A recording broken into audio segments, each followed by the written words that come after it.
My greatest dream for America is that we would come to embrace our growing racial and ethnic and religious diversity as our superpower, as one of our greatest strengths, and not as a weakness. My greatest dream for the United States is for us to have a healthy, vibrant democracy. My dream is to live in a country where we've had an honest reckoning with the racial history of our past and how that has contributed to many disparities. That this country can connect and can create together a social fabric in which we are in real dialogue with one another, engaging, listening across the supposed divides.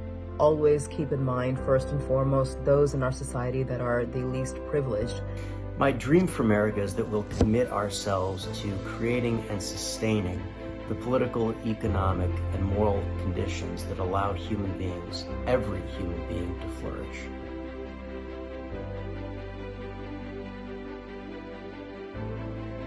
I think my greatest fear for the country is our own fear. That is, we try to balance hope and caution in pursuit of human flourishing, that we start drawing lines around who can flourish. Leaders across the board struggle with what it means to be in service to our society. My fears are that we as a country will continue to do business as if all is normal. My greatest fear for this country is that we have lost what it means to actually feel safe with one another. My greatest fear for our country is that we will continue to become further divided. But I hold out a tremendous amount of hope that we can reverse that and really start to come back together.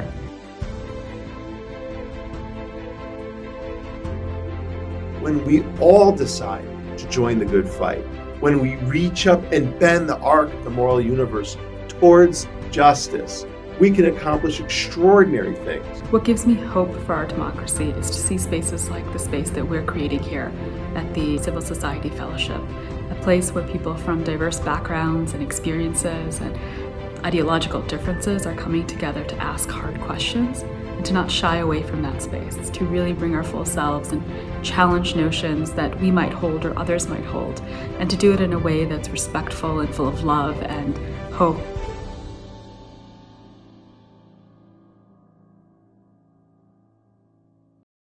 I am so inspired by that opening by our Civil Society Fellows. Good morning, good afternoon, good evening, wherever you are. And thank you for joining us for Towards a More Civil Society, Conversations Across America. Today's event is the second virtual town hall hosted by the Civil Society Fellowship, a partnership of ADL and the Aspen Institute. My name is Nikki Irvin, and I serve as Managing Director of the Civil Society Fellowship. Our fellowship, comprised of next generation leaders of differing political ideologies from all over the United States, has a mission of building civil discourse across difference. Today, we will see and hear that discourse over the next 2 hours.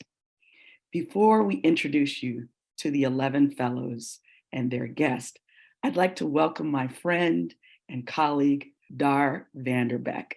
Dar is the Vice President of the Aspen Global Leadership Network, to which the Civil Society Fellowship proudly belongs. Welcome, Dar. Thank you so much. Good morning, good afternoon, good evening to everyone. This is such a pleasure to be able to end a week here in this mosaic of truly transformational leaders. Just a little bit to reintroduce myself. My name is Dar.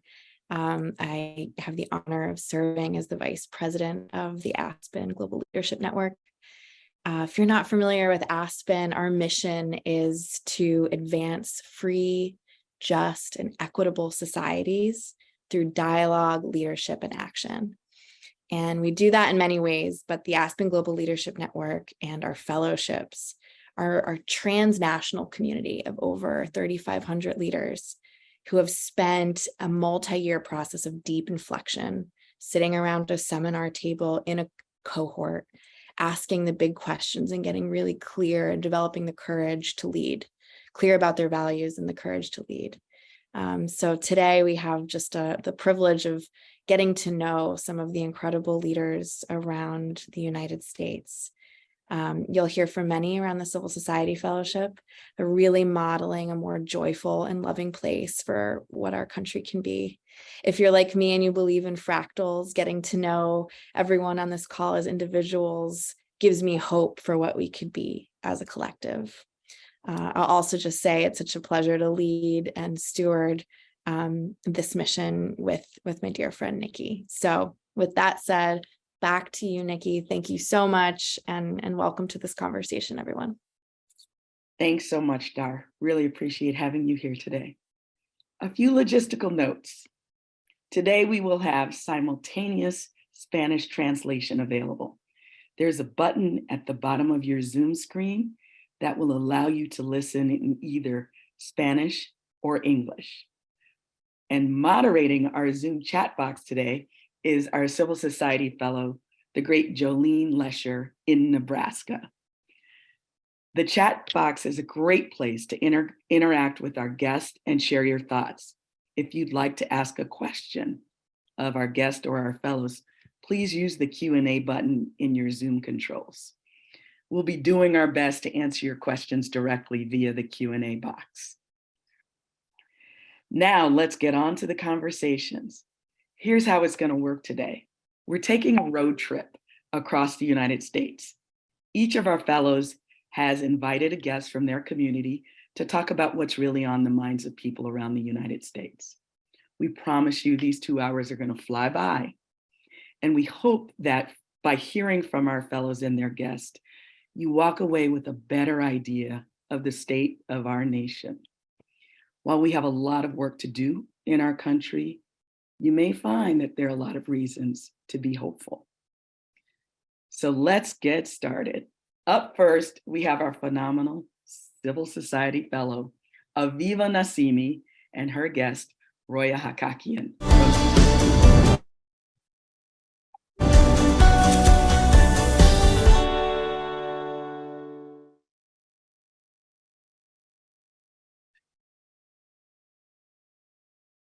Thank you so much, Nikki.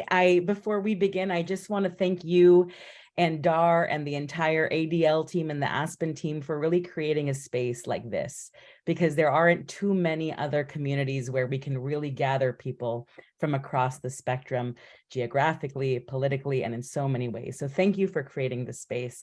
And now I am so thrilled and so thankful to have my dear friend and fellow community member, Roya Hakakian. She is author of Assassins of the Turquoise Palace, Journey from the Land of No.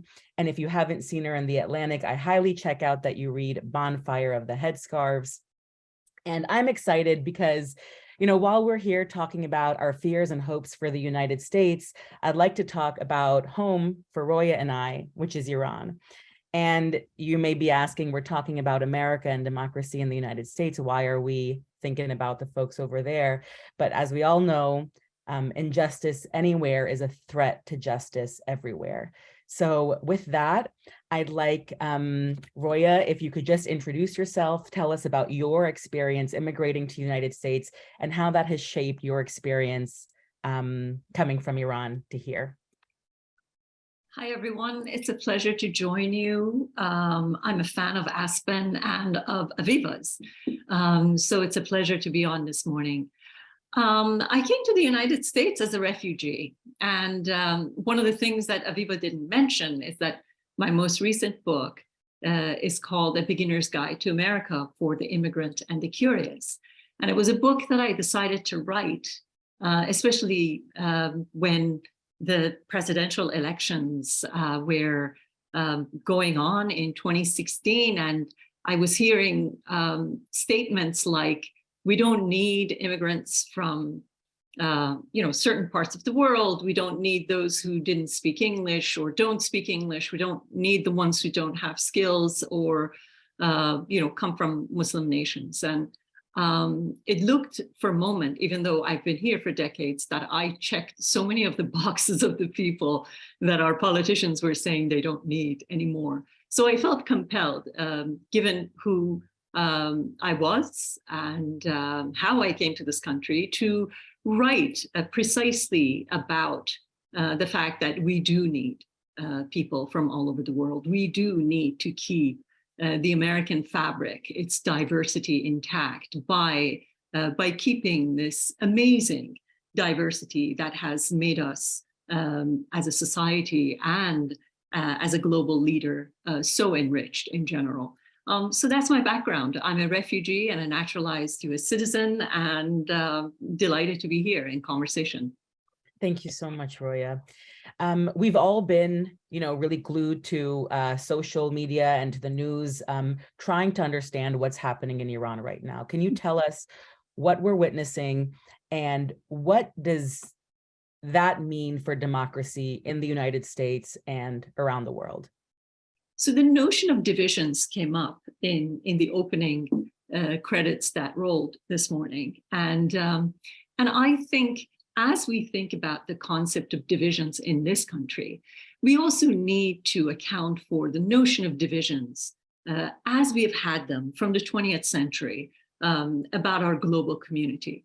I don't think it's safe for us to think of ourselves as a divided global community in the way that we have in the past. I think the best lessons to take away from COVID, from the threat to the environment, are that we are interconnected, and that if democracy cannot flourish in distant parts of the world, it cannot flourish here too. So the fight in Iran at the moment, in my view, is a fight for a secular democracy that Iran has been trying to achieve since 1906. The first effort that Iran put towards that began in 1906 with what was called a constitutional revolution. And then it came to a tragic peak in 1979. And now here we are watching a generation try to separate the concept of religion from the concept of government or the state. And I think if they succeed, not only their lives will be changed for the better, but our global community, every one of us, everywhere else around the world, will be better off. Yeah, that is so well said. And one thing that I think is so unique about this particular, revolution or uprising is that it's led by women, by young women, by women of all backgrounds in Iran. And I'd love if we could just take a moment to honor them and to hear how we in the United States can support them and what women around the world can learn from the recent experiences of women in Iran. Exactly. Well, yes. But there's an implicit danger in the notion of this being exclusively known as a women's revolution, because I'm afraid that the depth of what this is will somehow remain hidden.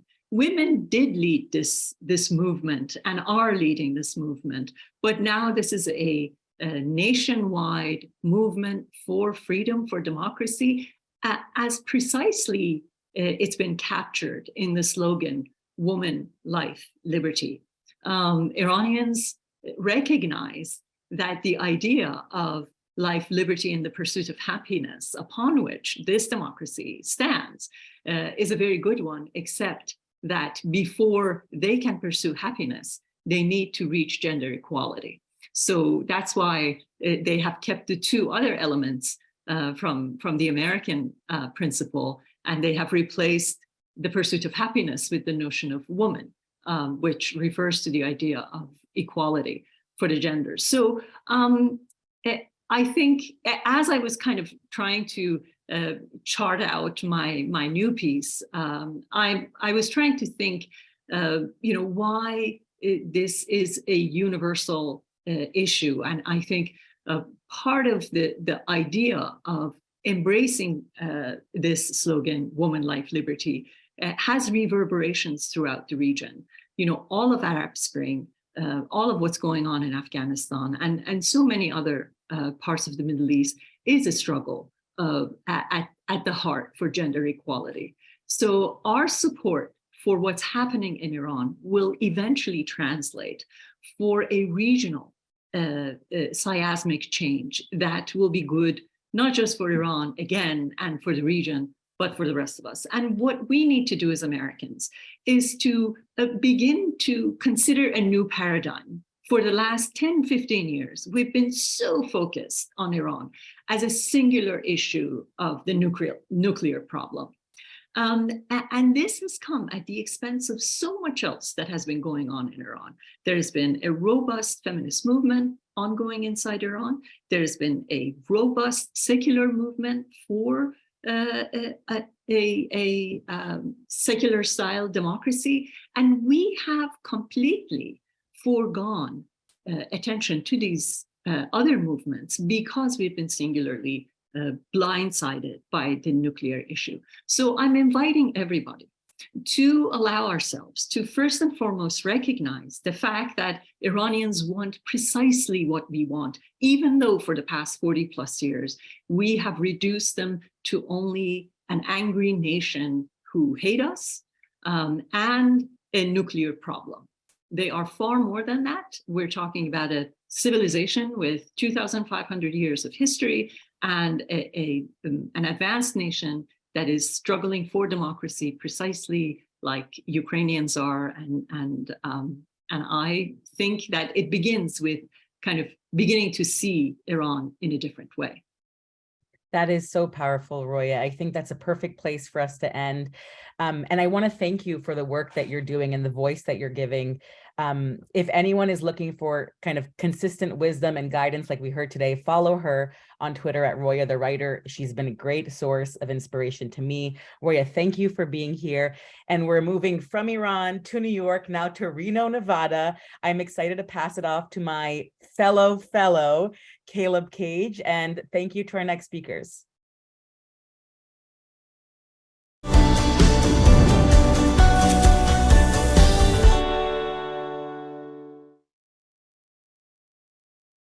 Well, good morning. Thank you so much for that incredible conversation, Aviva and Roya. It is remarkable to be here today, especially remarkable to follow a conversation like that with my dear friend and colleague and mentor, Darian Pollard. Dr. Pollard is the president of Nevada State College, and has been for, I think, coming up on 2 years, about a year and a half now. And we got to work together, had the pleasure of working together when in my previous role at the Nevada System of Higher Education. And I've since benefited tremendously from our friendship going forward and the expressions of her mentorship as we've continued to try to better understand and better serve the people of the state of Nevada. Welcome, Darian, and thank you so much for being here. Good morning, Caleb. Delighted to be here. I'm still trying to figure out how I became a mentor, but I'm going to say, as Cornel West said of Bell Hooks, you are a friend of mine. Oh, that's wonderful. Thank you. And you didn't have a choice in it. It just happened by virtue of your leadership and presence. So thank you for being here today.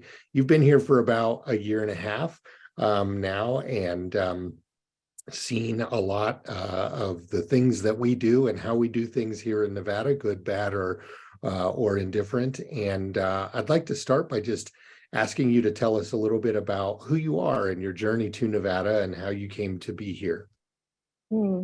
So I'm a little Black girl from the South Side of Chicago. I grew up in public education, had the privilege of being the first in my family to complete college and live a life that's bigger than the one that I thought possible. Grew up in poverty, understand the potency of higher education, and more importantly, accepted a calling to serve organizations through leadership. And if I do it very well, I've made a life dedicated to institutions that privilege access. They believe that higher education has both the potential and promise to deliver on something that our country needs now more than ever. So by way of a lot of routes, I've ended up in Nevada. I love watching the guest here participants log in. I spent most recently 11 years as president of Montgomery College in Maryland. Prior to that, I did a stint in California as a campus president, wonderful institution. But at the end of the day, I think all this sass and a little bit of this attitude comes from the fact that I'm a proud girl of the 7-9 in Chicago. Thank you for bringing it to Nevada. Tell us, you talked about institutions that privilege access and your attraction to those and how you've come to lead those institutions. Tell us about your special role and what's unique at Nevada State College. So there's this interesting thing that to me, a lot of people ask me what drew me to Nevada State. And as I laid in bed, literally on a Saturday morning, a girlfriend called me and said, "Hey, have you seen this job?" And I thought, oh, I just scanned it and I looked at it and I said, "Oh, you're going to apply?" And she said, "Nope, I think you should." And I was kind of shocked by that because I had a very good job doing important work. And 26 years I had been at that point in the community college space. And she said, "Look at this institution." And I went to look at the website and it was engrossed for about 3 to 4 hours, really understanding Nevada State College. And here are some of the things that I took away, what resonated with me. First of all, very important in this, that it was a new institution of higher education in the landscape of Nevada. For all intentional purposes, Nevada had 7 institutions, 4 community colleges, 1 research institution, 2 R1s, and they decided to create a state college with the idea that we know that many of the graduates who attend this institution would live and contribute locally, and probably most importantly, they'd have the opportunity to help really build an educated populace, a middle class in Nevada. So I accepted the mantle because one of the things that resonated in all the materials about Nevada State was this unapologetic commitment to 2 things. 1, social justice, and secondly, populations who've traditionally been underserved in higher education. So if we look at the demography of Southern Nevada, we look at the demography of Nevada State College, the majority of my students are students of color. The majority of them are over the age of 24. The majority of them, nearly half, are first-generation college students. And even more provocatively, 70% or more of my students are women because 2 of our major areas of study are in nursing and teaching. So for me, this was almost a liberatory act of myself to step in and say, can I take some of the guts and the savvy of what community colleges do, take it to an institution that had a task that almost seems overwhelming to help raise the educational standards in a community that oftentimes has been misunderstood and mischaracterized, and then to do that in a space where we're offering both undergraduate and graduate program. For me, I thought that it was a response to what I would think is part of the calling of my life. One of the first meetings, I think it might have been the first meeting I was at where I heard you present, you used the phrase the new majority in your discussions with the board here. And that was one of the things that piqued my interest and was something that I think, well, I know because we've talked about it many times since, but it's been one of the things that's central to your service here in the state of Nevada. What's the significance of that concept, and what does it mean to your work at Nevada State?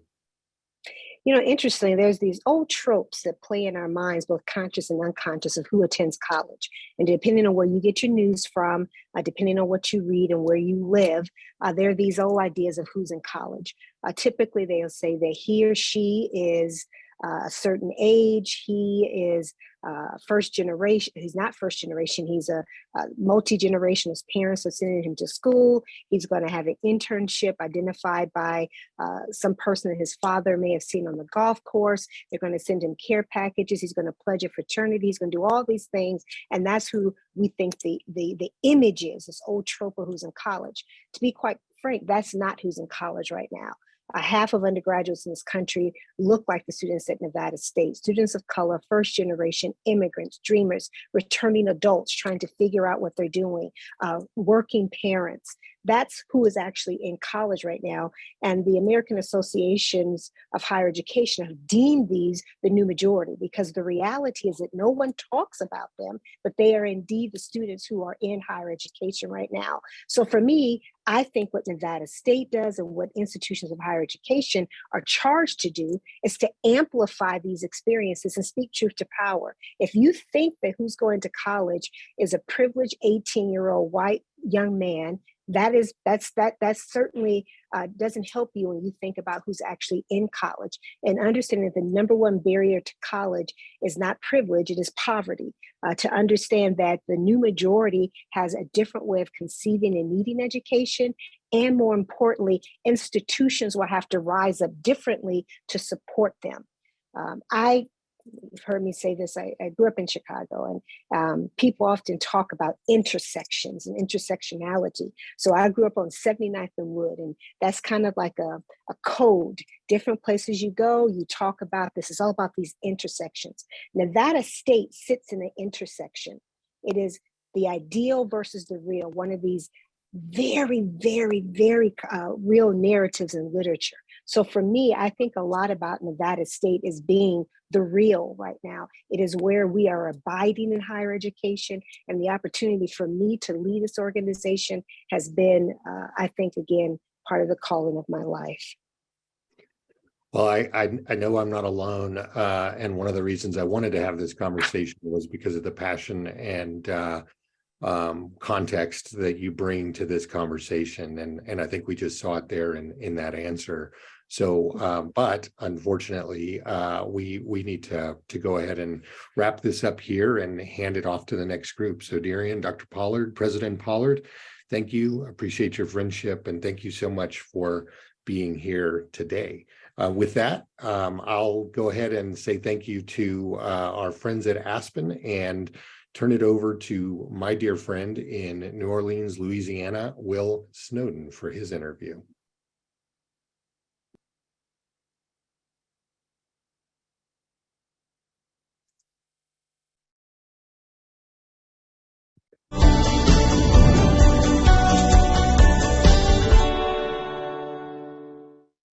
Thank you very much, Caleb. Really excited to be here with my friend and colleague, Wakita Washington. And I frequently will describe my work as being advocacy within the criminal legal system. I don't say criminal justice system because our system lacks justice.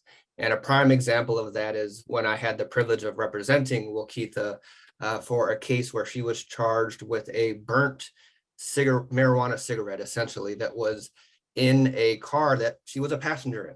And it was actually the weed belonged to the driver of that car. But Wakita was charged with having that weed and was facing serious time. She was in jail when I met her for the first time and ended up pleading guilty because she needed to get out of jail. So I want to welcome Wakita and ask Wakita to share with us a little bit about that experience of making the decision of actually pleading guilty to something that you did not do because you wanted to get home to your children. So what was that like, Wakita? Well, it was very devastating. It was hard to even decide because I had to think about me also being convicted, and for absolutely something nothing, something that I didn't do. And it was just by me being a single mom and a parent and knowing that my kids wasn't in no shape to like take care of themselves. I had to do what I had to do to get home. And it killed me more when right after I took the conviction, they made marijuana like a misdemeanor. That just blew the whole, scenario of the situation. But I was glad to have a lawyer like you, and you tried your best to make me go to trial. But I was scared because the system, like, you never know, like you'll think everything going good, and you look up again, poof, like Hannah Zero. See how you stepped in there with us? Remember that? He came in and we just knew everything was gonna be good for a whole hour, and he still flipped the script, talking about giving me time and stuff. So that's what really scared me. He was like, well, Keita, please, like, it don't make no sense. You're gonna win. Don't do this to me. I'm like, well, I can't. So that kind of feeling, being in the system and being on the other side, really, because like at the end of the day, like, you my lawyer, but whatever happens to me is gonna happen to me, and I trusted your judgment. I really did, but it was just scary. Like I couldn't just bear to just fail to get more time with being away from my children. But what I do now from then, I would have sat in there and took the whole thing in with the trial. So I am sorry I didn't go, but it's Listen, you don't have to apologize to meet, right? Of course, I wanted to go to trial. I knew we had a good case, but at the end of the day, it was your decision. And I wonder if you could shed some information or shed some light on how many people do you think end up pleading guilty to charges that they actually are not guilty of simply because they want to get out of jail? Well, I'm gonna speak on myself. I didn't want to bring it up, but now I am dealing with a case like right now myself. I had an incident where a guy that was staying at my house, a friend of mine, the police was looking for him. This happened just February. I'm going through it right now. And they kicked in the door, right? They had a weapon in there. I had no knowledge that the weapon was there. So he actually told the police that that gun in there belongs to me. I would take the charge. Come to court, before he could take the charge, they tried to get me to take probation. I'm like, how would I take probation if this man telling you that he's taking the charge? No, we don't believe you. So you're just gonna make me sign a conviction for something that somebody else telling you that's for them? So you just want me to lie, like just to get you a conviction? You want me to say that's mine? Actually, now I'm taking it to trial, go to trial January 19th. It ain't fair. That's what they do. Know why? Because I'm considered as a quad. Like for me being younger now and me being, older, my record is still bad. It's still gonna reflect me, even though I'm not that type of person. I was a younger person just signing out to get out of jail to the kids again, keep getting in trouble. And now it's hurting my record, but it also made me smarter because they can't do me anything. They cannot do me anything. Thanks for sharing that. And for those that are listening in, Wakitha said that she is a quad, which references having 3 prior felony convictions. And so when you are facing a 4th felony conviction, you're automatically facing 20 years to life. And the scenario that she's talking about, being accused of possessing a gun in her home that did not belong to her, there's an individual in this case who is already saying that it was their gun and they were pleading guilty to take possession of that gun, but they're still trying to charge Wakitha with that same possession of the same firearm. But as you mentioned, Wakitha, your past is not who you are, right? You are in school, right? You're about to go to class right now. Yeah, I go to Southern. Yay, yeah, you are a student at Southern University in New Orleans. Tell us a little bit about what excites you about the schooling that you're in right now, and we'll kind of close it with you describing to us. I'm not gonna lie. I haven't been to school since 2002. It just feels good just stepping in there. I'd be like, hold up, I'm not trespassing. This really real. Like, I'm at a university. I'm not at a community college. No offense to the ones who went to community college, but me, a girl coming from, no offense, the ghetto like me, up in a university, I don't know nobody in there, and it's just like, I'm Wakitha in there. I'm not Keedy. It's a big difference, and you would think I went to college for 5 years. This is my 3rd semester. I'm not even in my major yet, but it just feels so wonderful that me at 35, 4 kids, and I'm a grandma, and still able to go to college with all the time I got on my hand. Well, we are really proud of you, Wakitha. Definitely excited to learn more about the successes that you're going to have. Really excited to have this conversation with you and being able to allow folks from around the country to get your perspective and hear about your story. I'm really excited to kind of transition. We're going to go to another conversation. So I definitely want to thank you, Wakitha, for the chat that we're able to have. Now we're going to go back east. We're going to, from Philadelphia, Pennsylvania, and fresh off the governor-elect's campaign trail, I'm excited to welcome Akbar Hussain to the stage.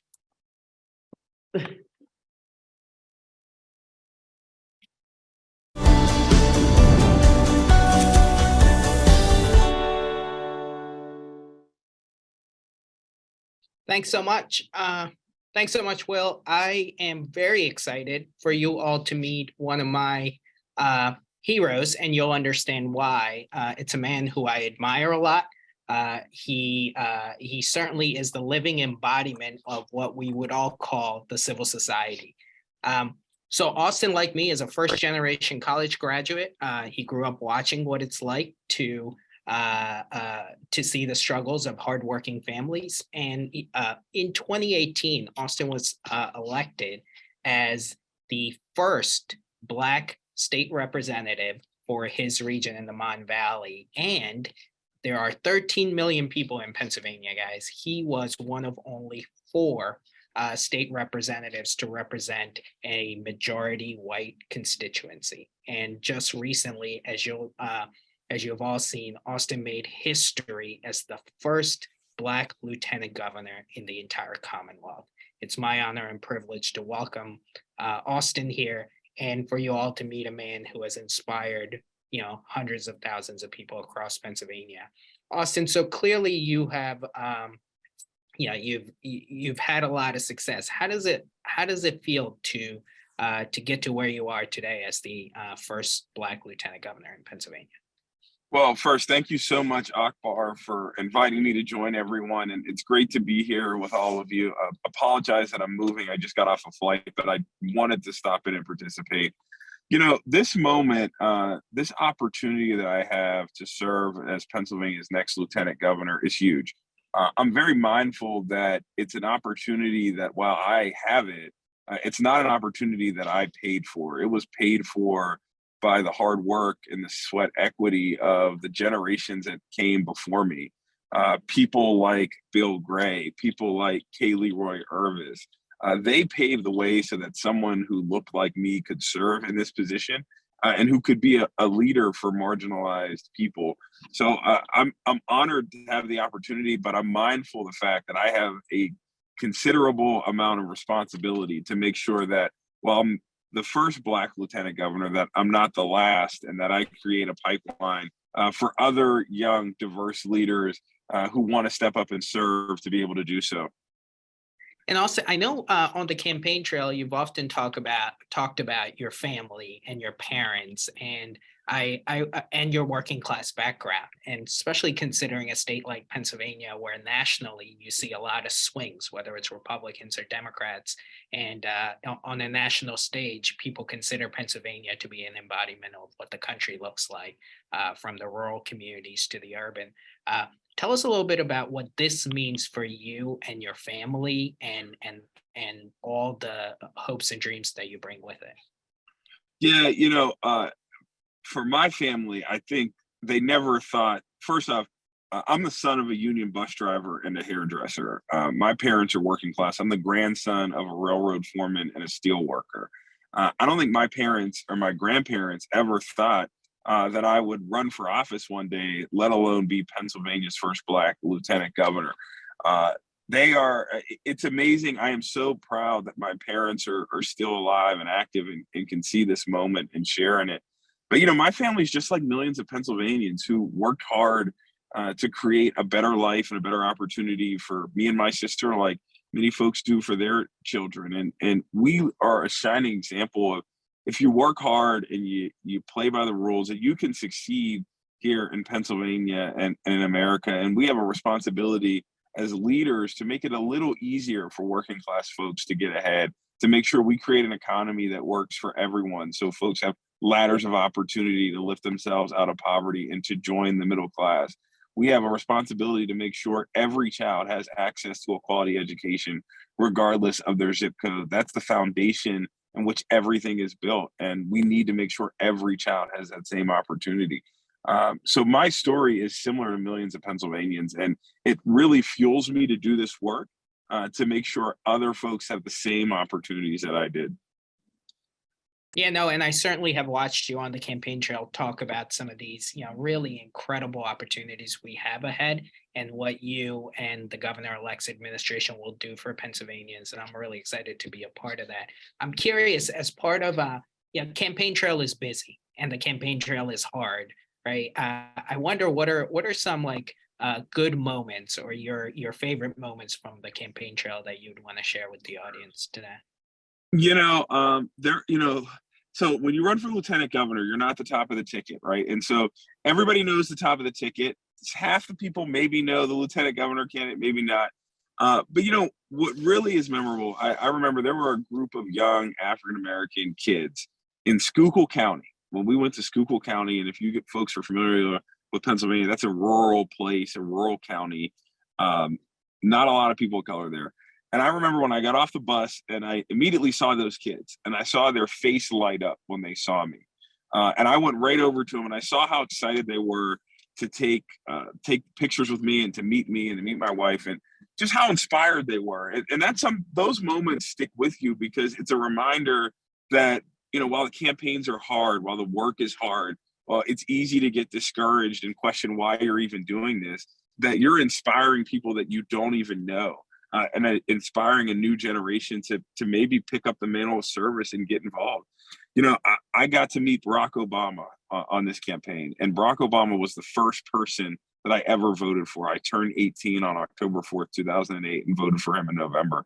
And he made me believe that I could run for office and that I could serve a constituency that maybe didn't always look like me. And so, you know, those are the moments that are memorable to me on the campaign trail and that I remember. I remember the smiles on senior citizens' faces in Philadelphia when I showed up at a high rise and how excited they were to meet me. And, you know, those are the moments that really stick with you. No, absolutely. And listen, thank you so much. If the crowd hadn't noticed, Austin is only, you know, he dropped when he graduated high school. He's only 33 years old, and he's going to be the second most powerful man in Pennsylvania. And I, you know, cannot wait to see what he is going to accomplish here in the Commonwealth. Thank you, Lieutenant Governor. Thank you to Aspen Institute. Now from Pennsylvania all the way to Los Angeles, California, I'd like to pass it to my friend, Rudy Espinoza.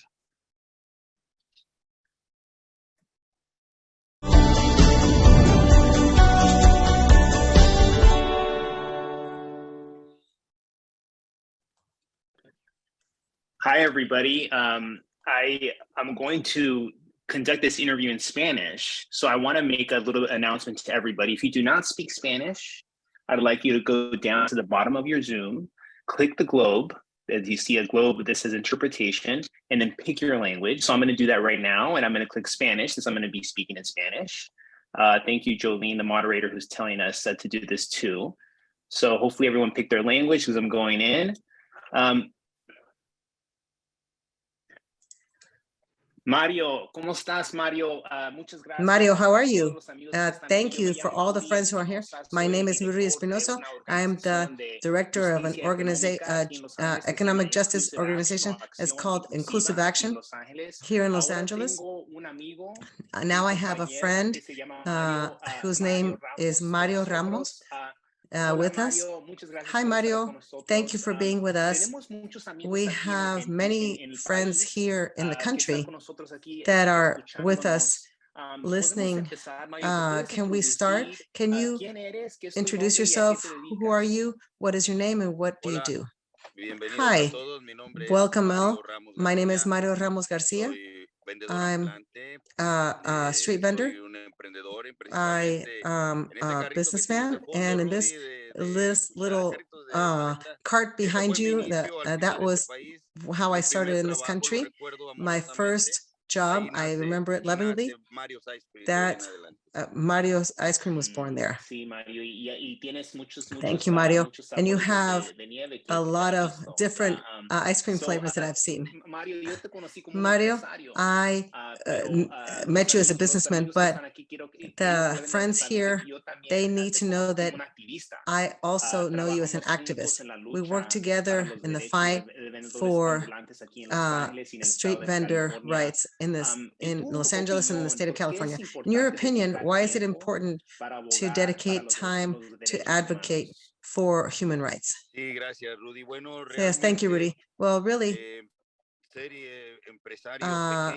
to be a small business owner and having a dream, you get to see that this country called United States, it's a possibility of sowing your dreams, but not just your dreams. Sorry. But also everybody else's dreams, and share with them. It's to open the possibility that somebody else can have an opportunity to grow, even though you're small and you start to grow. You have to share with everybody else the idea that it can be done. You can progress. So activism really is not personal. It's for everybody. If I can visualize something for everybody else, I want everybody else to have an opportunity. So with time, that will create what we call progress. This country progresses because of everyone's diversity. And if we're all contributing a little grain of sand, this country's going to be even better. So that's why activism for me is very important. Yes, Mario, thank you very much. Mario, we're in a world that has a lot of problems, a lot of conflict, and we're facing that every day. What advice do you give your family, your neighbors, when they feel despairing because they have many problems? What do you tell them? Yes, of course. The country's going through something that makes us think that we are unequal, but we really have to motivate them. Like I said, if I have the opportunity today to be an activist, I have to motivate everybody else so that they can continue, so they don't despair because of news that make us feel less. I have to motivate them to look forward.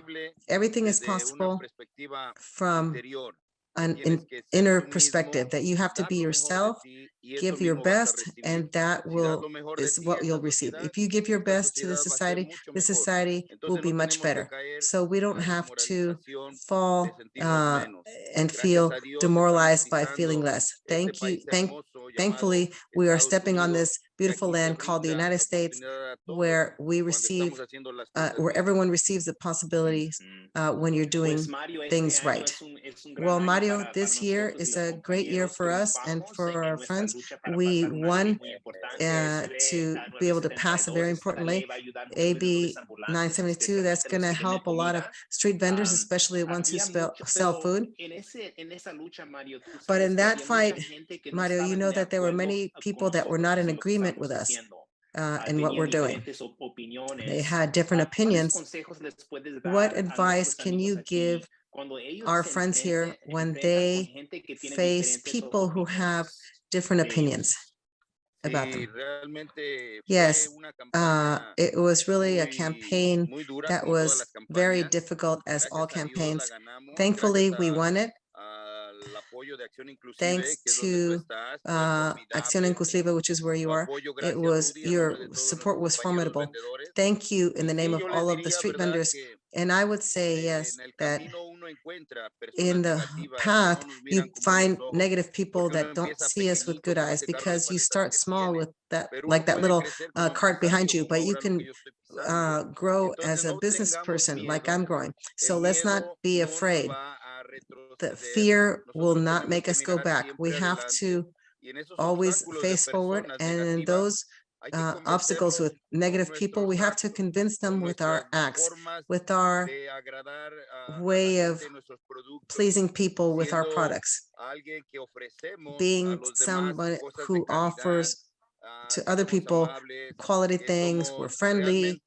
We are ourselves. We don't, we're not here to take anything away from anybody, just to add our grain of sand to improve this country. This diversity is necessary because we are a key point and a good point. We are society, what you don't see, but we're there. We're there. And so let's not be afraid. Friends, if we do it well, the good comes back to us. That's great. Mario, we have about 30 seconds to finish, but I have one more question for you. Do you have a vision for your business? What are your business goals? Do you want to grow? What do you want to do with your family? Can you share a couple of seconds of your vision? Yes, I always said when I asked for that financial help from the institution, I have a dream. Those are the words from Martin Luther King, but I repeat them within my heart because it is possible for my family. I have a son who graduated from college. He's in master's program. Through that little popsicle cart, they are my son's dreams, and my other children are coming after him. That's why I fight for myself, my wife, our marriage, and this country allows it. That Martin Cesar Chavez that said it. We can do it, and you can grow.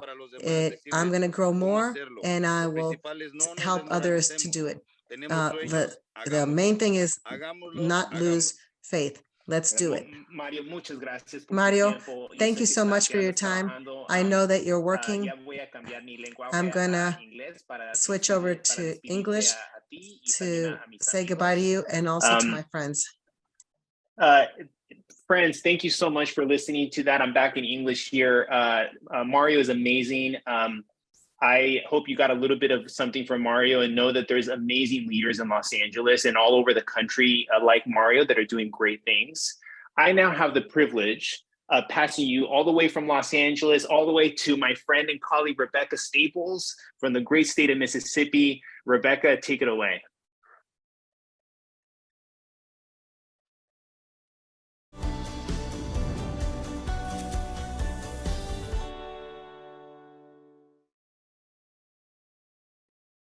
Hey, good afternoon, everybody. It's Rebecca from down here in the deep south, state of Mississippi. I am so excited to join y'all today, and thanks, Rudy, for that nice introduction.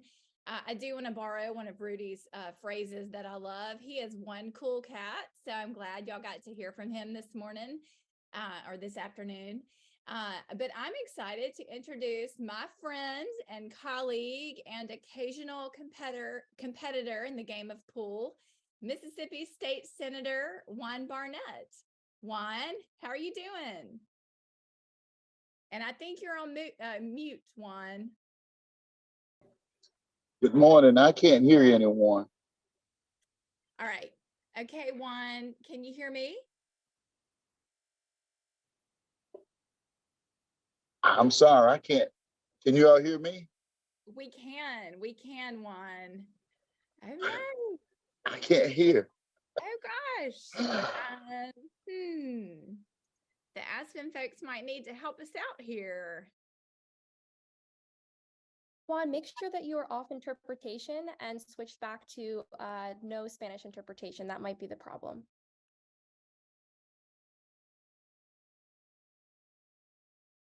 Pardon us while we have some technical difficulties.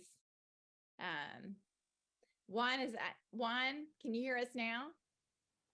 Hey, Rebecca, I'm so sorry. I can't hear anything that you were saying at the moment. Can you send me a text, Rebecca, and I can just... Yes, I will do that. Okay, so I want everyone to know that Juan is the chair of the Senate Corrections Committee in Mississippi. And he was actually a victim of violent crime.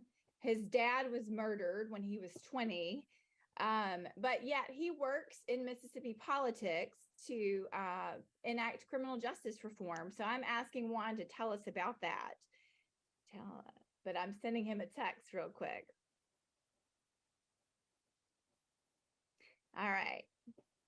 You should have it, Juan. Check your phone.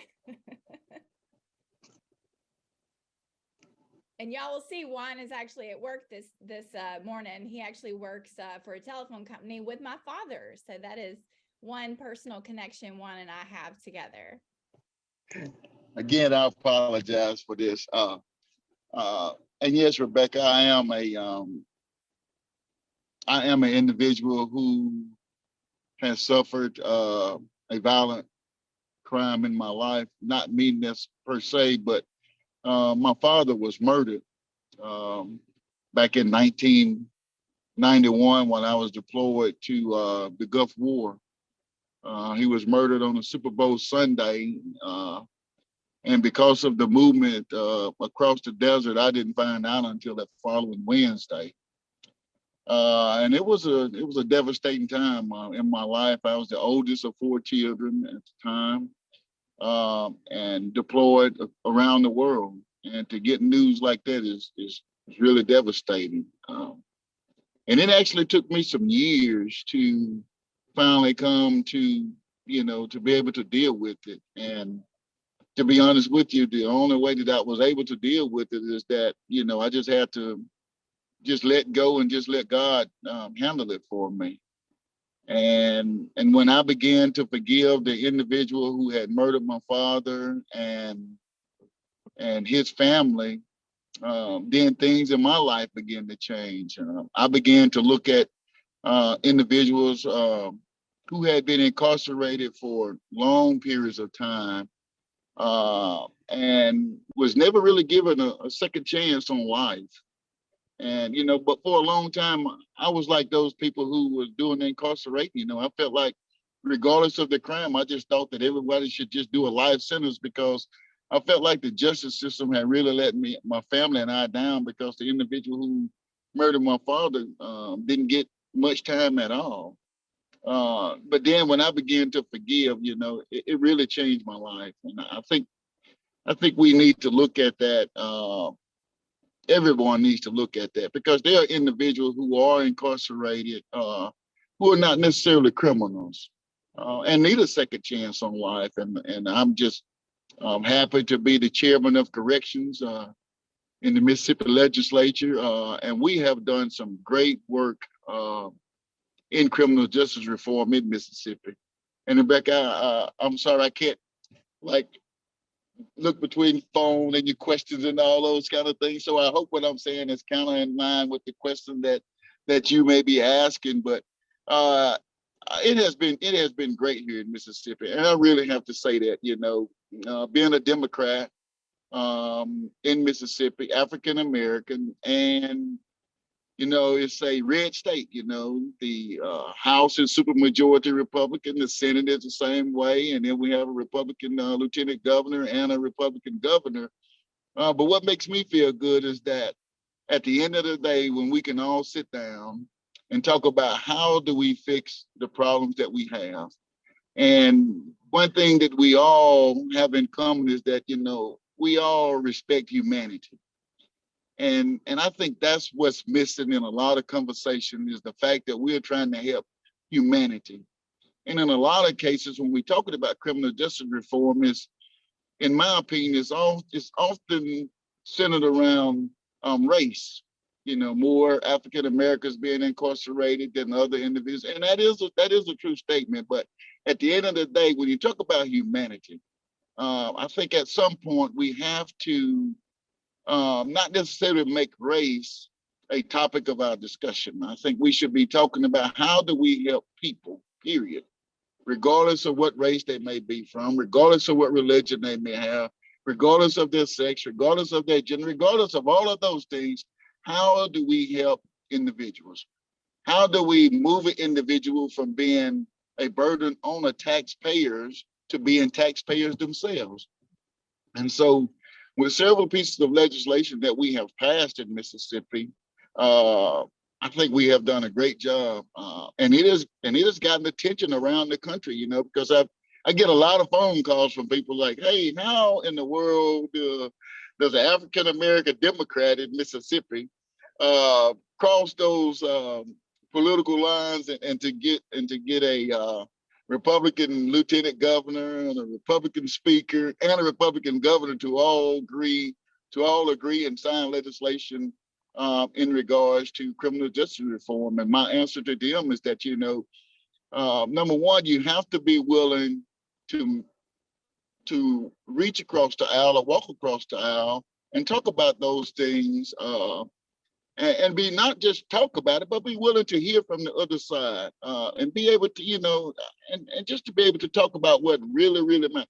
And at the end of the day, if we could talk about those things, I think we get a lot of things done, but oftentimes I find it that, regardless, because of the party that I'm in, then I think that has a lot to do with people willing to work together, because sometimes we let party divide us, and that shouldn't be an issue. It should be about the people that we serve. And again, it shouldn't be regardless of what party or race or whatever. It should always be about trying to help. And that's just one of the things I enjoy doing. So. All right, Juan. Well, thank you so much. I know you can't hear me, but if he could, I'd ask him when we're going to play pool again. I always lose, by the way. But now I want to turn it over to my friend and someone I have found that has endless grace and empathy for others, the managing director of the Civil Society Fellowship, Nikki Irvin. So I'm shooting it from Mississippi to LA. Nikki, it's to you. Thanks so much, Rebecca, and great job thinking on your feet and engaging Juan in an important conversation. Everyone, what a wonderful time we're having thus far. We have traveled from New York to Nevada, to New Orleans, to Los Angeles, to Mississippi, and we're not done yet. We've had a wonderful time and we've got 5 more conversations to have, but I wonder if you're as intrigued by these themes as I am. The theme of transformation, the theme of overcoming odds, coming to this country as a refugee, coming as an immigrant, starting a small business, being incarcerated, growing up in rural America. We have really seen a beautiful cross-section of our country, and I want to thank our fellows for bringing such fantastic examples of leadership in community and ideology across difference. Let's keep this going. I want to hand it off to our wonderful fellow in Texas, Ms. Mia Garza McCord. Over to you, Mia.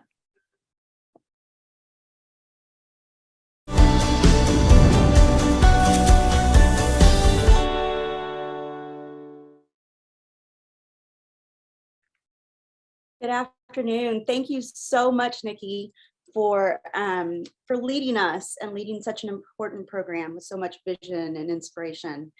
I am very, very excited to have a friend of mine on, good friend of mine named George Martinez. George is the Texas Director of Coalitions, I think I got that right, George, with the Libre Initiative. And he is joining us all the way from McAllen, Texas, down by the border for those who are not familiar. And George, would you start off by just telling us a little bit about your personal background and your work with Libre? Definitely. First of all, thank you for having me, Mia. It's a pleasure to be here with you and the Aspen Institute. So a little bit about me. I was born in Monterrey, Nuevo León, Mexico, and that's about 2 hours south of where I'm from, or where I'm at now, and raised in the Central Valley of California. My parents were farm workers and they worked in the fields for a very long time. My dad was shoveling the day before he found out that he was diagnosed with glioblastoma, a deadly brain cancer that ended up taking his life. And unfortunately, though we grew up in a poor to middle class area, and we grew up in a 3-bedroom shack owned by the owners of the land. And my mom was able to find a way to get out of working in the fields because it's hard work. And she started her own cleaning business, cleaning houses. And basically at the end of it, I didn't realize what God was doing in my life. But I have found that the work that my parents did in instilling the principles of hard work, of self-reliance, of less dependency of government, that was instilled in me. And I made my way to Texas almost 9 years ago, where we have family here. I have married and I have 2 kids and one on the way. Thank you, George. Well, you and I have both come off of a very interesting political cycle. For those of you who are not familiar, Libre Action very specifically goes out and really advocates for Latinos in the community. And I was doing a little bit of work in the Latino community as well, especially down along the valley. But you know, as we're coming off of this, what are a few of the takeaways that you got from this last cycle? What are the things the community is talking about? What are our people concerned about, and where do they see the future moving? So I've had the privilege and honor of working with the Libre Initiative and its sister organizations and a separate organization that you referenced to, Libre Action, for over 10 years now. And the one thing, the big takeaway is that public policy matters. So it impacts everyone's lives, but a lot of people are just trying to get ahead in life, trying to meet the ends meet pretty much, and people are busy. So it's the job of groups like ours to inform the community of principles that will allow us to achieve our American dream. So public policy matters, and it's our job to inform the community of what's going on. The other thing I would say is that you can't take any demographic for granted, and specifically with Libre, the Hispanic community. We've seen in 2020 and where we're at now a change in demographic or in voting. But that wasn't a surprise to me. I've been in the ground here, like I said, almost 9 years. So prior to that, I was spending a lot of time here talking about economic policy specifically, and that started resonating. George, I love you all did these really key events down in the Valley where you were really talking about issues, you know, what do we call kitchen table issues, the biggest one being the cost of inflation and how that was affecting our families and our ability to provide for families. Can you tell us a little bit about the success of those events and what the message was? Definitely. Well, I'd like to preface it with this. The Hispanic community is 10 years younger than the general population of the US, which means that we are the unfortunate ones that have to pay debt longer, and government on both parties are spending trillions and trillions of dollars, and they're both at fault. And that's not right. So we had many events throughout Texas and throughout the country, but specifically here in the Rio Grande Valley where I'm at, where we talked to the community about the true cost of Washington and how government spending is causing inflation. And so what we would do is go out and give out gift cards to a grocery store on the certain cost of inflation. So if it was three days worth of inflation, we were going to cover the inflation, or if it was 7 days, we did that. And we had the community also talk to a member of Congress about the issues that they're facing because of inflation. Such an important thing. You know, I grew up in South Texas, not far from you, and like you, came from a working class family. And so, you know, I think when we're talking about issues, and you said policy matters, you know, that spans political alliances. You know, it's not just one side or the other. You know, these are human issues that we're all going through and we're all trying to figure out together. I want to kind of switch really quickly, if we can, to a conversation about, you know, you talked about where you were born, your family coming here, the fact that you still have family on both sides of the border. What is your view or your vision, your hope for the United States, but also what are your family's visions and hopes for you and for the country? Yeah, you're right. I spend quite a bit of time in Mexico as much as possible. My mom is there now. We spent the Thanksgiving break out in Los Ramones, Nuevo León. That's the state and area we're from. And my vision, I get the opportunity to really talk about immigration policy. Obviously, being born out of the country, becoming a naturalized citizen. It took a long time, and my parents helped me with that. And the big thing that I would like to see is to increase legal pathways for people to come here, to contribute to our society. Those who want to work hard, get ahead in life, and get, reach their American dream. I'd love that. And this is an issue that we need both sides to work together. We're about bipartisanship. One side or the other do not get to decide alone. So that's my dream, because if there are people that have talent and skills and they want to contribute to America, well, there should be a legal way for them to get here, or more legal avenues to get here. Now, when I speak to my family, I actually just spoke to a cousin of mine, Martin. He's an attorney in Monterrey, and he was asking me, hey, how are things going in the US? Because what I'm hearing on the news, that's all they have really, right, is that things are going great. And well, when you compare it to maybe where they're at, I would say it's probably great too, right, compared to that. But we talked about inflation, and that's something that they're dealing with as well. And they hope, because Mexico is our #1 trading partner here in Texas, that there's more access where we can continue to trade freely, where we can sell, trade, produce without government interfering, where there's less regulations, but where we respect people's right to do the same. I love that. I love that ending message, and the story of immigration is so important to our country. I could talk to George all day, but thank you so much for sharing your time and sharing your story with us.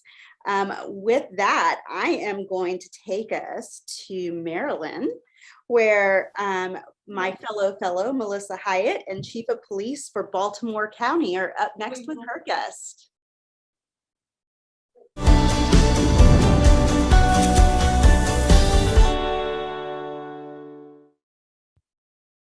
Well, thank you so much, Mia and George.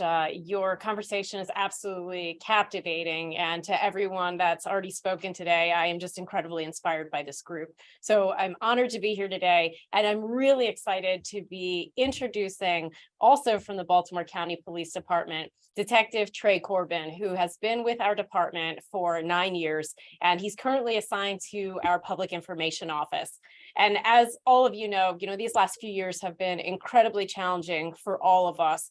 And certainly for those of us in the law enforcement community, these have been the toughest years that most of us have ever seen. Our profession has been through an extraordinary evolution, and the community has had a significant role in the progress that we continue to make. So I want to take a couple of minutes to get Trey's perspective on our changes and really to get his views on where we are and where we're going in law enforcement in this country. So Trey, before I ask you a few questions, can you just speak to us and share a little bit about what brought you into law enforcement? Good afternoon, everyone. My name is Trey Corbin, as the chief mentioned. So when I was younger, my father was a police officer, and I always wanted to be a police officer growing up. When he would come home, I would see him, I would stop everything I'm doing. He would come in with his vest on, he'd lift his arms up, I'd take his vest off and say, "Daddy, what'd you do today?" So that would always interest me. So, and, we share the background of our fathers both having been in law enforcement before us. And, in the time that you've been in this profession, there has just been such dramatic change. How do you see policing evolving in our country and really across our communities? And most importantly, what do you see as your role in these changes as a police officer that still has a lot of years left in this profession? Yes. So at this time, I slowly see that law enforcement is actually taking a long look in the mirror and realizing that us as people hurt people. So if we're not good ourselves as police officers, we're not going to be able to police the individuals in the communities the proper way, which a lot of departments across the United States have started implementing officer wellness, which allows officers to get the clinicianal help that they need, create safe spaces for them so that they can actually, come together as a group, talk about things that normal people don't see on a daily basis. And I myself went through a traumatic incident in 2019 and was one of the first people to openly speak up about it. And since then, I have became an advocate for officer wellness, and I go around at different police departments speaking about such. And I applaud your courage and your bravery for doing that in a profession that it hasn't been historically acceptable to really talk about some of the times that we're hurting and some of the help that we really need. Just another question for you, Trey. When you look across the country, particularly as it pertains to law enforcement, what is your greatest fear? So my fear is that we lose sight of what our actual oath is, and that is to protect and serve the communities that we police in and not actually serving ourselves. By that meaning, again, we go in here day in and day out. We do things that most people won't do, but we have to put that as the forefront going forward and not go back to only thinking of us. Yeah, I think that's a great point. And, I would also add to that, with everything that our profession has been through over these last few years, it's also important that we don't forget the lessons, both on the side of the greater community, but also on the side of law enforcement in general, that lessons we've learned so that way we don't have to repeat some of the things that we've gone through over these last few years. In your perspective, what are the things that we need to do to really begin to mend some of the fractures between the police and the community and to really help build trust and relationships? So I believe we first start off internally, and we need to educate our officers rather than continually to train our officers. The difference between that, you can train somebody to put a shoe on, but the education comes in when you teach them how to tie that shoe.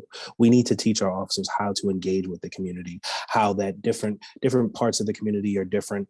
If you can go one block and you can go, for us, we can go across the county. Things are different, and we need to absolutely understand that. Us as Baltimore County, we have partnered to be a part of the Faith in Blue initiative, where we mend with local churches. And we actually just had that back in October, which is a great experience. We use our faith-based community to bridge that gap in our communities and continue that relationship. And that's such a great point. It's really important for us to make sure, as those of us in local law enforcement, that we're working closely with pillars in the community, and whether it's the faith-based community or other entities, so that way we can work closely with them and then extending out from there, continue to build trust in the communities we serve. And obviously, in terms of keeping our society safe, that's something that takes all of us working together, and those relationships and that trust really matter. And we also recognize that we can spend all of this time building trust, and then it takes one incident to really impact that trust. So that's certainly incredibly important.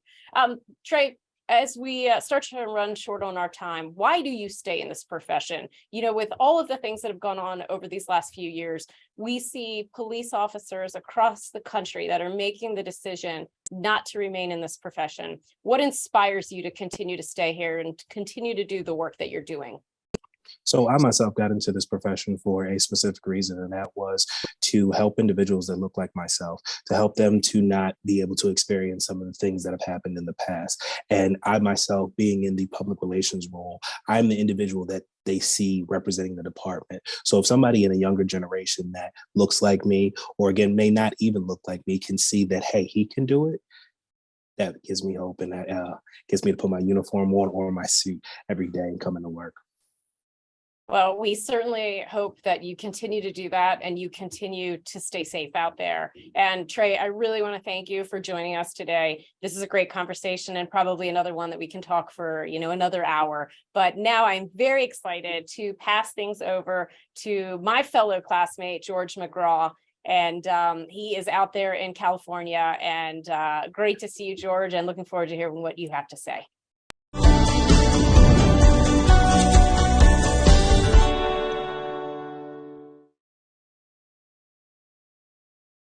Thanks so much, Melissa. It's great to see your face.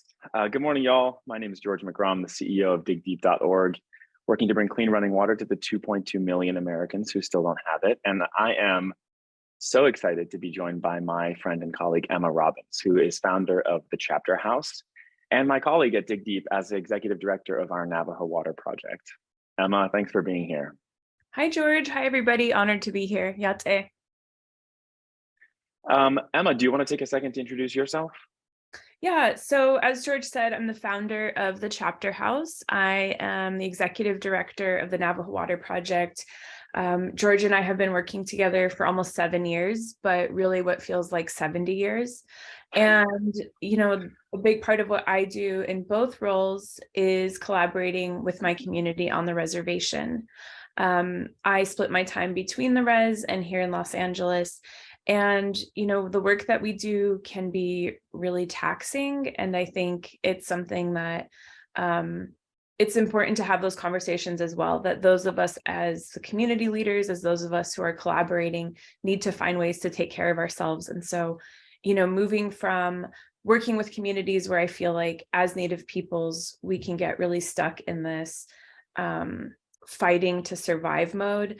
And over the years, I've wanted to move to the other side, which is, coming to moments of thriving and being in community when we're not constantly having to fight for the most basic human right, but being able to be restful and do things like come together with art. So doing both things can be a lot, but I feel like they balance each other out with the Chapter House and with the Navajo Water Project. And in addition to that, I'm an artist, and I see that role helps me educate a lot of people who might not have access to issues that Native peoples are facing. I'm really excited to bring art into this conversation, Emma. But today in general, we've been talking a lot about our dreams for the US, and this gets a little complicated when you're an American, but like you, first and foremost, a member of a sovereign tribal nation that's been subjugated by the US for so long. So you have a foot in these two worlds. How do you navigate those overlapping identities, especially when it comes to a conversation like this one about our dreams for the US? There was a really important moment where I remember my dad and I were having a conversation, and I feel like it was just like in his kitchen, and he said something that really stuck with me, which was, first and foremost, you need to remember that you're a citizen of the Navajo Nation. And then after that comes Americanship. I don't know if that was his word, but that's what I remember. And it's difficult for me because as a Native woman, especially, I always feel like we are put on the back burner as Indigenous peoples in the United States. And that's not to mention Indigenous relatives who are coming across the other parts of the so-called Americas. We're constantly put in the back. we're a footnote. When it comes to projects with the federal government, there's a lot of consent, but not a lot of collaboration or planning out where they're actually taking into account things like treaties. It's difficult for me because I not only feel forgotten, but I feel like a lot of the progress that's being made is so slow, although it is there. You know, I'm the mother of a 1-year-old, and I'm really hoping that in the future she'll be able to have a lot quicker movement and progress when it comes to these things. But it's hard because I think it starts from the most basic level of dehumanization, where we're still mascots. You know, in Hollywood, it's still okay to make jokes about Native peoples. There's not a lot of education in the US system about Native peoples. And it can be frustrating because although I am considered a citizen of the United States, I pay taxes, I have a passport, so on and so forth, I don't want to remove myself from that, but I want to use that side to further the side of being Navajo and a Native person, and bringing light to who we are, because the questions I get asked sometimes are like, oh, did you grow up in a teepee? Or I didn't realize that Native Americans still existed. Well, at the risk of asking a complicated question, knowing all of that, then, how would you answer that question? What is your greatest dream for the United States? Is that question even relevant to you? My greatest dream for the United States is to actually start giving an F about Native peoples. I think that comes from a lot of different things, from changing the mascots to actually formulating cabinets that are of Native Americans. I think it's really great and it's really inspiring that we have more Native peoples in positions of power in the federal government. You know, Deb Haaland is someone that I look up to, Sharice Davids, among other people, but I think we need to have full bodies who are there speaking for us and who are making sure, I'd say actually this is my number one dream, is making sure that the federal government is upholding and honoring the treaties. Because although hundreds have been signed between Native nations, not one single one has been upheld. And that is a big problem.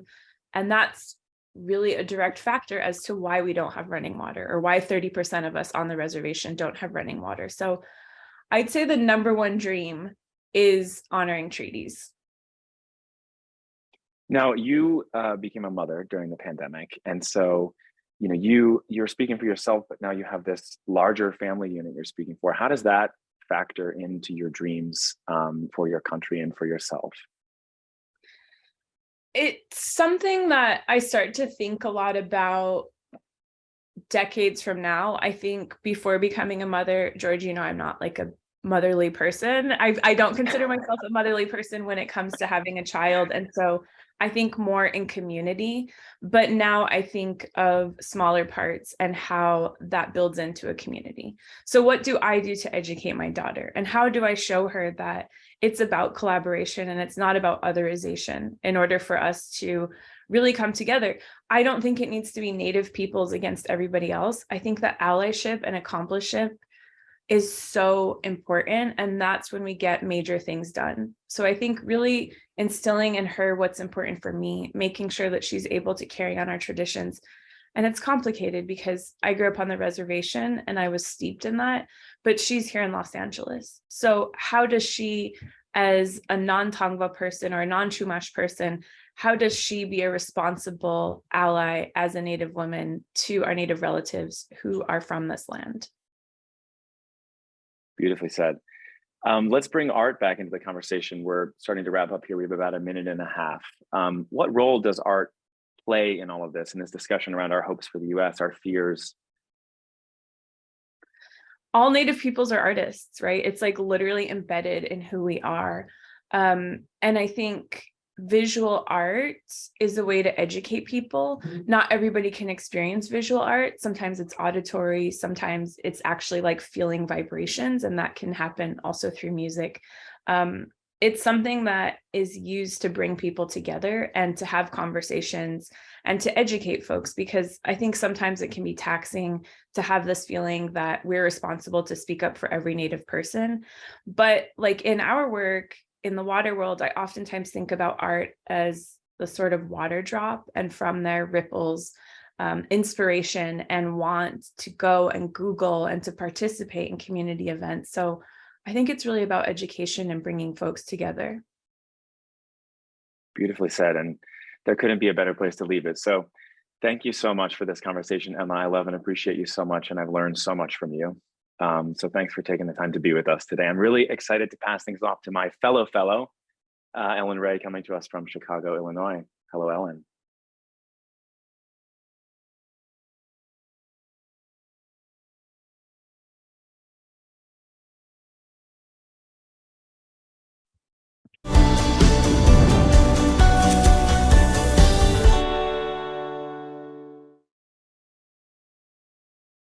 Thanks so much to George and Emma, and I have been so inspired by all of the conversations today. I am also pleased to call up James Rudiak, who is a longtime friend of mine. We have been working together for almost a decade. James is a passionate, equity-focused leader who joined the Northwest Center as executive director in May 2012. James came to Chicago from Ohio. So James is a transplant, but a true Chicagoan, and has been an incredible partner to me and to Chicago Cares over the last I guess we've been working together for about 5 years in this capacity, while we've been certainly friends and partners for almost a decade. So welcome, James. Thank you so much, Ellen, for having me. I'm excited to be in conversation with you today. Oh, thanks for being here.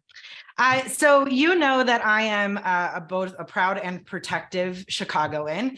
Like Dr. Pollard, I was born and raised in Chicago. And there's often a single story, and I would say an incomplete narrative shared about our city. So as somebody who has been in the city for more than a decade now, and who definitely counts themselves as a Chicagoan too, what are some of the things that you wish were better appreciated about our city, whether that's the values that distinguish us or the work that we're doing around racial equity? What do you wish was better appreciated?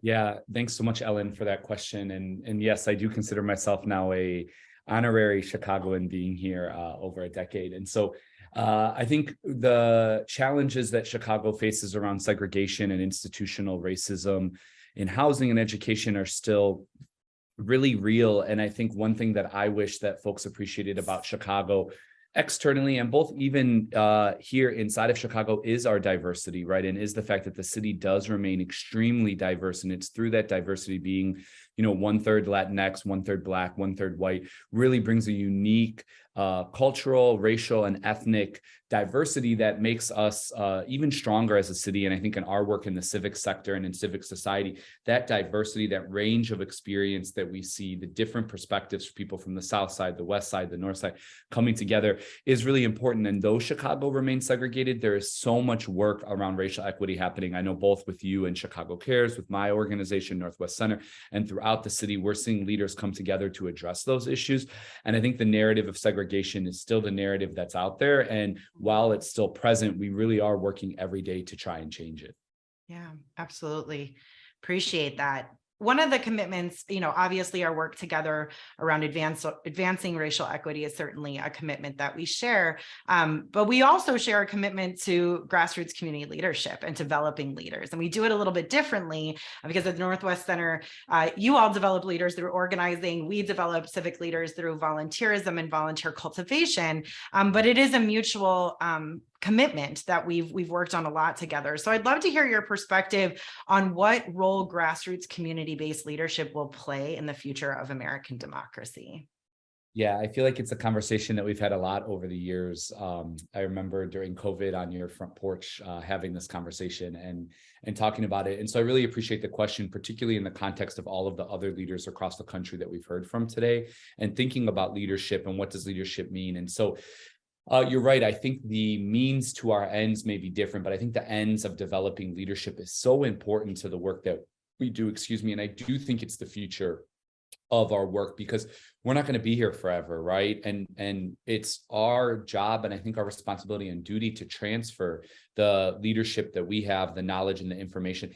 And we're not always best suited. What I always say is I serve a predominantly Latinx community. We work a lot with parents and in schools, and I'm not a parent. I don't have a child in the school, so I'm not best best positioned, to make decisions about education in a community where I myself don't have a child or a kid. And so for us, it's about developing that leadership from the individuals that are most directly impacted by the issues so that they have a voice and that they're able to use that voice to determine the best solutions for their community. And I think when folks take ownership and when their leadership is built and they see that their voice and their power, right, their ability to act is able to make changes in their community, they're more civically involved, they're more likely to vote, they're more likely to donate, they're more likely to volunteer, they're more likely to give back. And seeing that engagement, seeing that involvement, it really is what's helping transform communities here in Chicago and, as we've heard, across the country.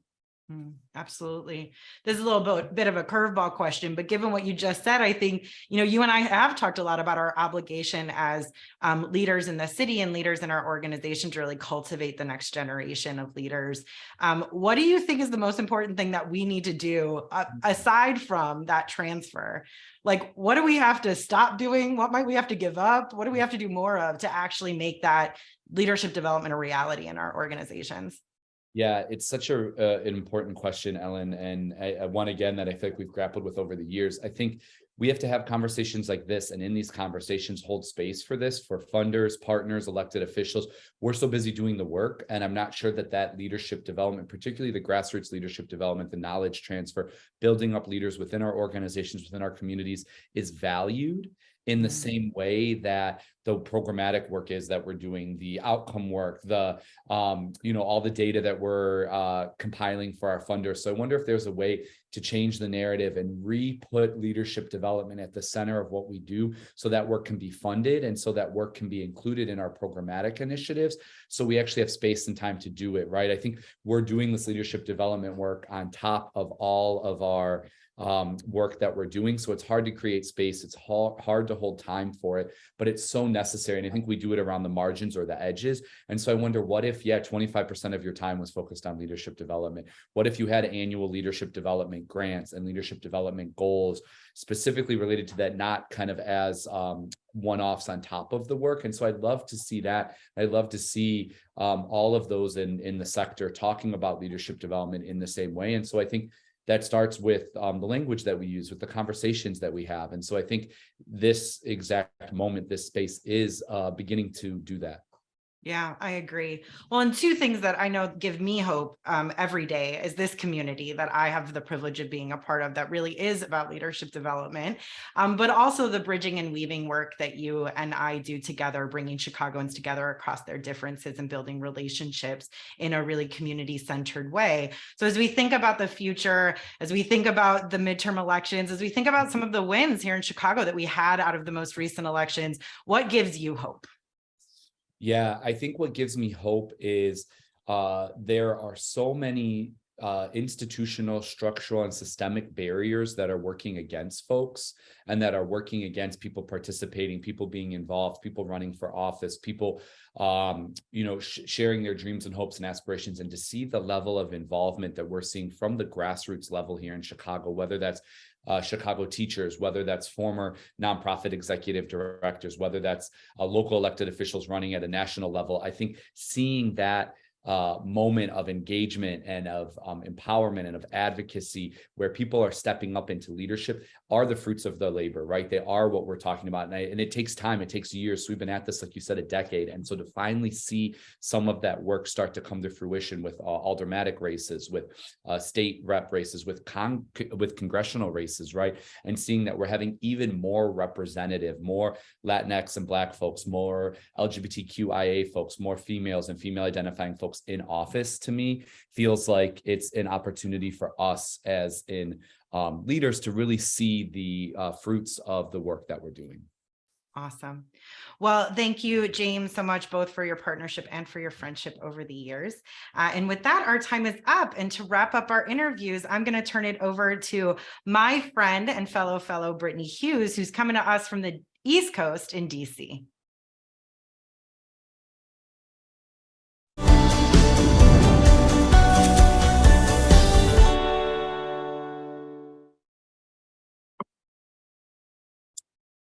Hi, everyone. Very excited to be here today in conversation with my former professor, Professor Derek Muller.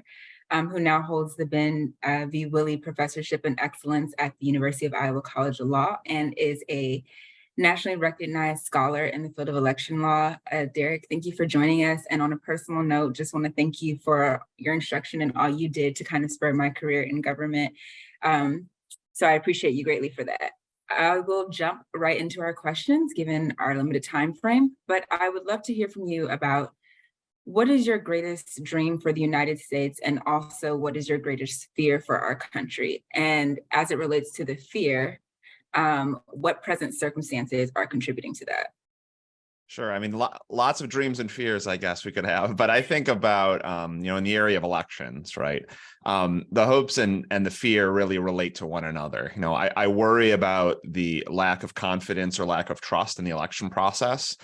People who doubt that their voice matters, people who doubt that the rules are fair, people who doubt that they're going to be able to participate in the process. And my hope is that we, have experienced resiliency in the past in the United States. We've experienced great trials when it comes to election and voting rights, with opportunities to elect the preferred candidates of our choice, to have those candidates peacefully transition in terms of the power that they have.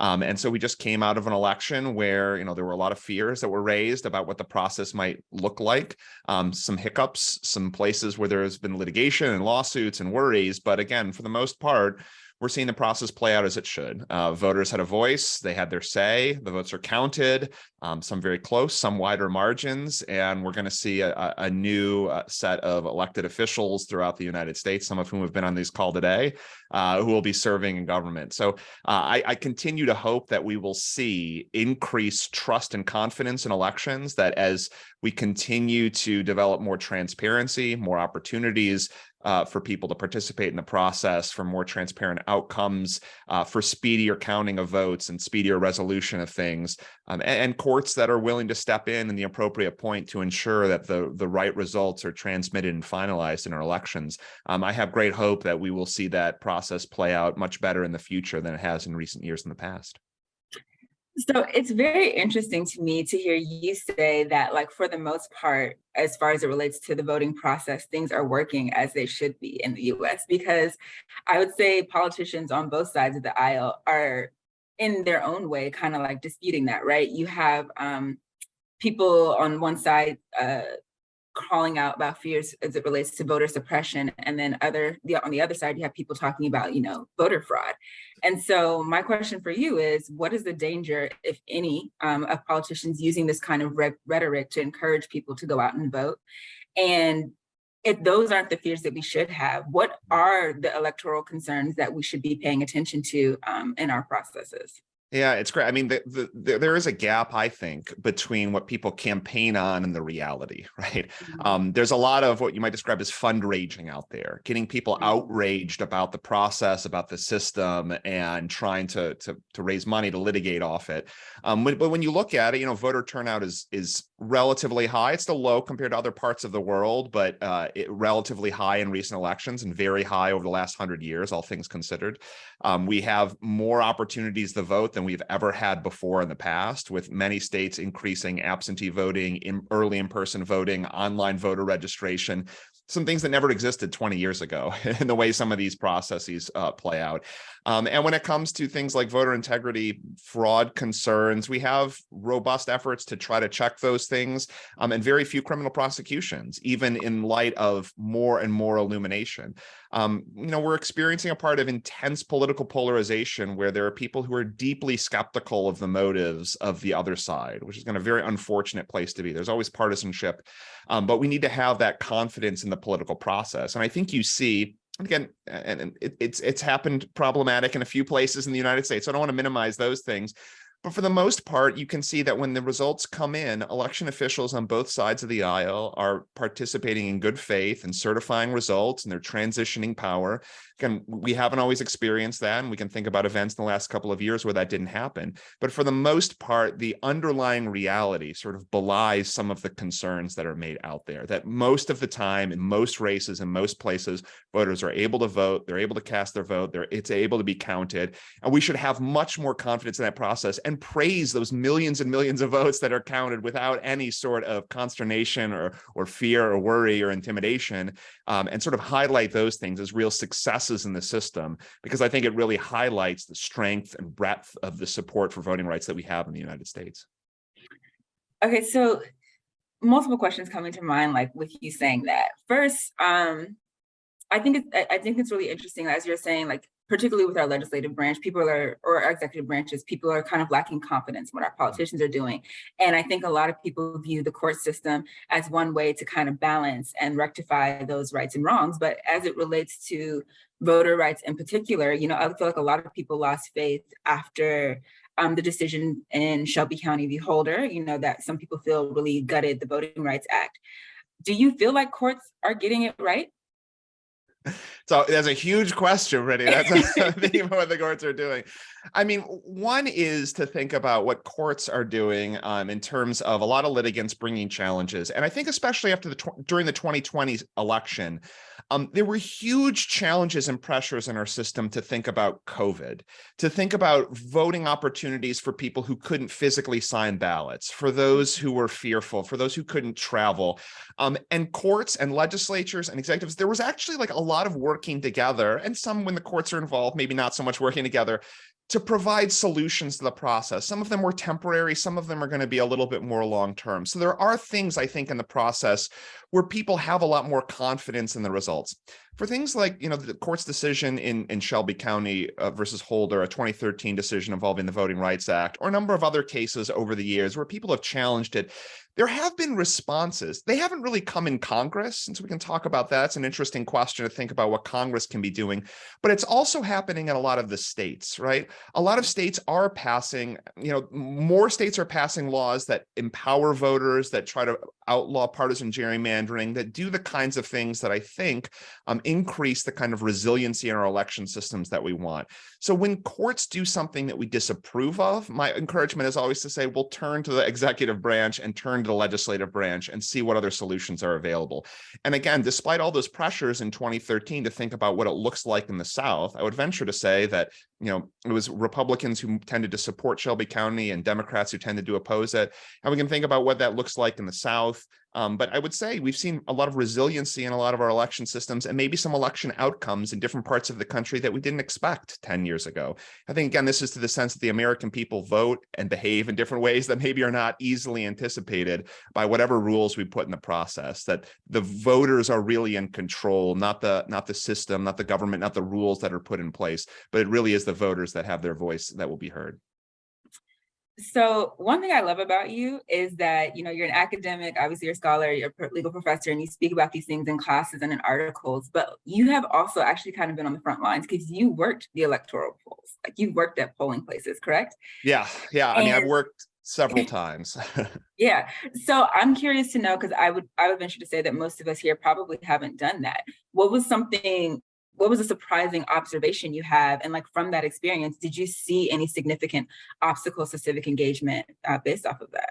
I think people, when they show up to vote, and I hope when you all vote, you feel this way, you are patient and understanding of the workers who are there. They're trying to do their job and try to get you through the system as best they can. Here in Iowa, we have same-day voter registration, which provides new opportunities for voters to show up on election day and be able to register to vote. But that can be a more time-consuming process, proving your identity, proving your residence, making sure that we have all the paperwork in place. And for some voters, they're confused. They're from another part of the state. They moved here from another state. They want to be able to vote on election day. So it's providing almost this sort of customer service support on election day. And we're not paid very well. We are only there for one day. We receive some training to try to see what it looks like. So yeah, I write a lot. I participate in amicus briefs in front of courts. I think about the legal structures, but then there's this different, very human side about these laws that we have in place and what they do to the typical voter who confronts them, making sure that they can come in, get their ballot, vote effectively, cast it, and have the confidence that at the end of the night, when we close up the station and I'm counting all 650 ballots, that we've reached the right result on a bipartisan team basis to make sure before we send those results out to the state. Thank you. So I'm just going to ask one last question before passing it on. But given your experience, all that you've seen, like what would be your ideal version of democracy in the US? It's amazing. It's a great question. I mean, it would be a system where I think that the confidence is high in the American people, that the people have this confidence in the outcome of the election. And whether or not that looks more like more early in-person voting, more absentee voting, whether it looks like more voting on election day, a lot of candidates on the ballot, or trying to get to 2 candidates with one with a majority, there are all kinds of mechanisms that political scientists and attorneys and people fight about.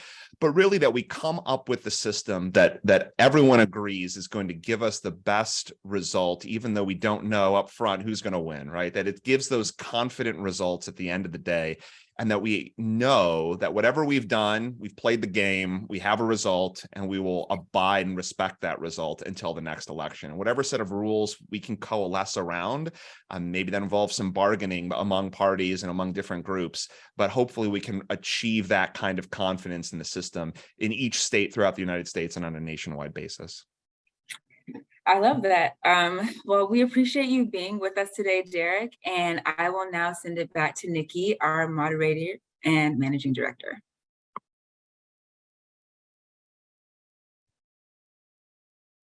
Thank you so much, Brittany and Derek. I felt like I was tuning into a Sunday morning news show. That was so timely and so informative. And I just want to extend huge gratitude and thanks to all of our fellows, all of our guests, and I want to ask everyone to join me in a virtual standing ovation for the conversations that we've had today. They've been so inspiring, and I really am taking a lot away from our conversations. You can see that you can pack a lot into an 8-minute conversation. By the way, our fellows are not just paying attention to values here in the United States. Over the 5 gatherings, when we bring our fellows together, they're traveling to the Netherlands, to the Middle East, of course, to Aspen, and our seminars culminate in the American South. This values-based leadership journey is one that includes 25 to 50-year-old leaders from all over the United States, and we welcome nominations of folks like the fellows you've seen on the screen today. If you're curious about our fellowship, please visit us at civilsocietyfellowship.org. I want to welcome all of our fellows and guests back onto the screen with me at this point. What a beautiful microcosm. So I've got a closing question, and just gonna cold call a handful of you. I want to ask you a very simple question, which is, what's one thing you're taking away from today's conversations? Emma, since you said Native communities are always a footnote, I'm going to start with you. What's one thing you're taking away? So I used to live in Chicago, and I think all of the really great leaders and people who are doing the hard work in Chicago, I actually am going to take that away, because when I was there, I felt like I wasn't as involved as I could have been. And it was really inspiring to hear the work that's going on in the Midwest. So I'm actually going to take that away. Thank you for that. Oh, thank you for that. I had the blessing of living in Chicago after college, and I always thought, unlike LA, where I was born, Chicagoans look like they've had a day of hard work. And so, city of broad shoulders. Rebecca Staples, what's one thing you're taking away from today? Thanks, Nikki. Actually, I kind of wanted to go back to something that one of my fellows, Joy Friedman, said at the very beginning of this experience, which is the thing that she fears most is fear. So I've been thinking about that when we talked about common humanity, what drives fear. And I think it's fear of the unknown. And I think to Juan's point earlier, if we don't see the other as part of a common experience, as a fellow human, then we're always going to be driven by our fears. But if we can reduce that abstraction and become more known, more seen, we don't have to agree. But I think as long as we just go back to that commonality, we can get a lot of stuff done. So I've been thinking about her comment, and that's what I'm really going to take away from today. Yeah, thanks for that. Thanks for lifting that out of our opening. Appreciate that. Will Snowden, what are you taking away from today? Taking away the value of perspective and just thinking through how we might think we know certain things based on our background, based on our experiences, but being able to illuminate some of our blind spots from other people's perspectives is just a really valuable teaching tool. Thank you, and I appreciate you bringing Wilkeitha in. Inspiring to know that she's back in school right now and really enjoys stepping onto that campus. Derek, Professor Muller, love to know what you're taking away from today. I'm just inspired by how many people are thinking about the long term and about sort of like big picture objectives, right? Whether that's in policing, whether that's in governance, whatever it might be, that people are really looking at long-term projects and not being stifled by the fact that it can be incremental or it can be slow to get to those things, but that recognizing that there are slow things and small things we can do that over time will culminate toward those objectives. So that's been a helpful perspective to think about today. Great, really appreciative of your perspective. And if we had more time, I'd ask you about what you think about President Biden wanting to bump Iowa for South Carolina. Strong thoughts that I can't say on this call. We'll handle that offline. Let's go out to Nevada. Caleb, what are you taking away from today? To be perfectly honest, I'm still just sort of bringing all of this amazing perspective and information in, and I want to do an hour on each one of these interviews. I think just like everybody else, it was so powerful and so impressive. I think one of the things that I thought was really sort of stunning was from the very first interview between Aviva and Roya about and I may have misheard this, so I apologize if I did, but not just making the revolution we're seeing in Iran a revolution of women, but a revolution of society because of the dangers that could be associated with that. And I think there's a balance, and I'm working through this as I say it, of course, so haven't really had deep thoughts on it yet, but there's a balance between recognizing the new voices, but also recognizing how that could be fraught, and that revolutions are difficult, and that we need to keep all of those perspectives in mind as we try to navigate them. So nothing, I don't think necessarily deep or inspiring about that, but that was one of those things that took me back to my heels a little bit as I heard it, and will continue to contemplate it. Thanks, Caleb. And since you invoked her, I'm going to ask Aviva for her one takeaway. Yeah, well, I mean, the thing I wish I was taking away is Emma's puppy behind you. Emma's so sweet. Are you kidding? Hey, what a cutie. But first of all, I'm walking away with a lot of gratitude to my fellows and the work that they do every day. And what I'm reflecting on is that, like, I think I always thought of democracy as like capital D proper noun. But as I think about the folks that are making it happen every day, from the poll workers to the politicians to the, academics to the organizers, it's more of like a verb. It's something that we create and work every day. And when the work stops, that's when democracy fails.